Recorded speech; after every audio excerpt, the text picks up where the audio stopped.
There is talk of energy waves hitting the planet that are affecting people. What are they discussing? And what effects, if any, are these waves providing? Energy waves. As we spoke, the universe is consciousness, and within universal consciousness are individualized consciousnesses that are the galactic consciousnesses and the system consciousnesses and the planetary consciousnesses. And these are all energy barriers to keep the energy at a level that ascending consciousness is not overpowered and realigned within.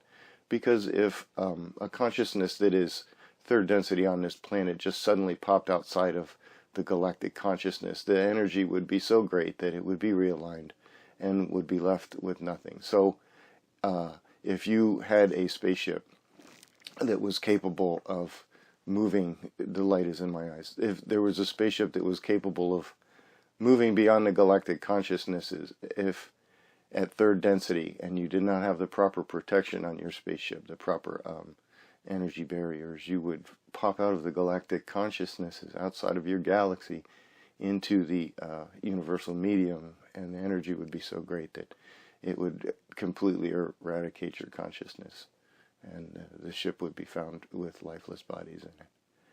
And this is the process of ascension. Is consciousness becomes increases its photonic density, becomes stronger, its magnetic barrier becomes more pronounced, it can withstand higher levels of energy, and it can emerge from the planetary consciousness into the system consciousness, from the system consciousness into the galactic consciousness. It operates through the galactic consciousness, and these sort of things, until they become the collectives that are not embodied and are ascended enough so that their barrier can be immersed within the galactic the universal consciousness. These are the discussions that we've had previously as we lead you to this information. This does not mean that third density consciousness cannot leave this planet and cannot maneuver within its system or go to other systems if it is popping and is protected in the proper manners, or if it's portaling, if it's moving from one to another directly through the tunnel membranes that we have talked about before. So we have these barrier membranes, and these barrier membranes are filtering the energies for the consciousnesses. At a point, the consciousnesses are ready to ascend into the next level, and the energy must be slowly brought to you. It cannot come all at once. The energy waves are coming through the system star. They are some are observed and some are felt by the consciousnesses that are on the planet. And these energies are meant to slowly bring the consciousnesses that are feeling them up to the levels of everyone else, so that the construct can ascend in energy and density. So the energies are coming through, they're impacting the consciousnesses, they're feeling the...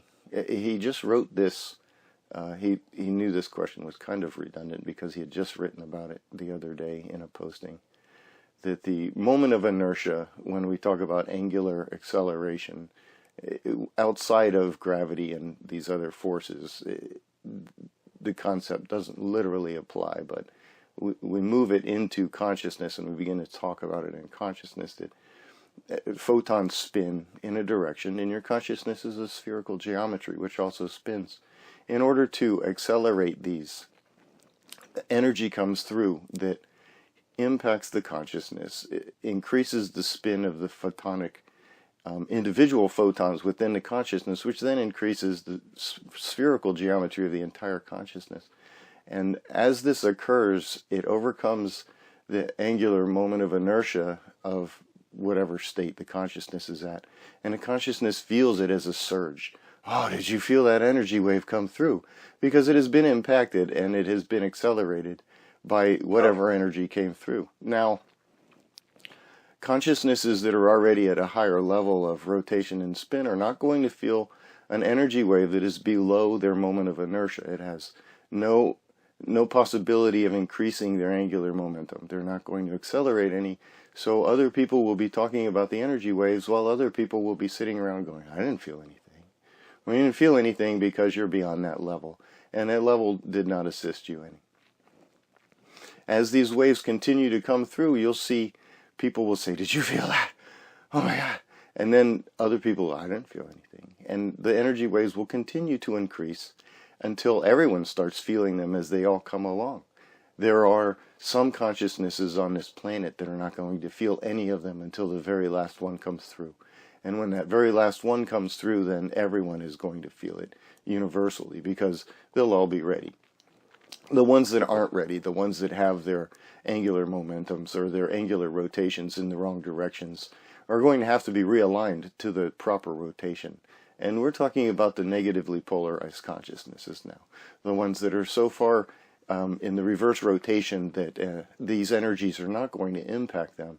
And they're going to have to be realigned to the proper rotation before these energies coming through will actually impact their consciousness.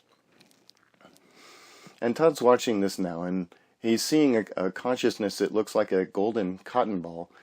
That's really funny. It looks like a golden cotton ball. And these energies are coming through, and as these energies come through, the little strands of golden light that are a consciousness start spinning faster. And as the golden lights of consciousness begin to spin faster, inside your seat of consciousness, you're going to feel this as an energization. And we spoke before that your seat of consciousness is at the center of the toroidal sphere, what humans consider their heart center. And you're going to feel this as an increase of energy in your heart center. As you continue to ascend in consciousness and these little golden strands of light begin to spin faster, you're going to start to feel this more in your crown chakra and less in your heart chakra as the energies continue to advance and your consciousness begins to ascend in energy. We're talking moments of inertia here, and we're talking about energy levels. As you're accelerated, you feel it, and it takes a moment of time for you to come up to speed. So if you were on a train going 60 miles an hour, and you reached out, you could not hurt yourself, and you reached out and grabbed a train going 80 miles an hour, you would be like, woo, I'm going so much faster now. Well, after a while, you're going 80 miles an hour, and you're used to it now, and you're like, okay, so I'm going 80 miles an hour. Now you're looking for the train going 100 miles an hour, and you want to grab that one. Woo, I'm going 100 miles an hour now, yeah. And then after a while, you're like, yeah, I'm going 100 miles an hour, so I'm kind of used to that. Well, listen, this is what's occurring for you. You're going very fast now, and you're looking for that same increase in momentum. You want to feel that increase. Well, we can provide a little bit of that to you in this session because you had been, pulled down from what was occurring. So we can make that happen for you. However, like we said before, you become accustomed to the energy that you're carrying around, and you need to just understand you've got what you got, and you're moving where you need to go, and we can't give you any more than we're giving you, because we're not at a point in this construct yet where that's something that we want to occur.